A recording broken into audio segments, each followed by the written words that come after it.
बिस्मिल्लाहिर्रहमानिर्रहीम। हज़रत अबू ज़र रज़ी अल्लाह ताला अन्हो कहते हैं कि रसूल अल्लाह सल्लल्लाहु अलैहि वसल्लम ने फरमाया, जानते हो ये सूरज ग़ुरूब होकर कहाँ जाता है? मैंने कहा, खुदा ताला और उसके रसूल ही खूब जानते हैं।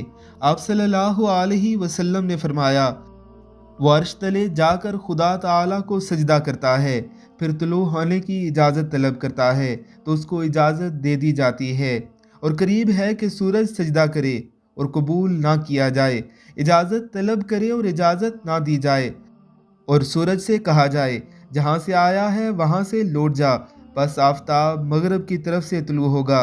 यही मतलब है अल्लाह के इस इरशाद का, वश्शम्सु तजरी लिमुस्तक़र्रिन लहा। आफताब अपने ठिकाने की तरफ चलता रहता है। आप सल्लल्लाहु अलैहि वसल्लम ने फरमाया, उसकी करारगाह अर्श के नीचे है। अल्लाह रब्बुल इज़्ज़त की ज़ात हमें क़यामत की होलनाकियों से महफूज रखे। आमीन सुम आमीन।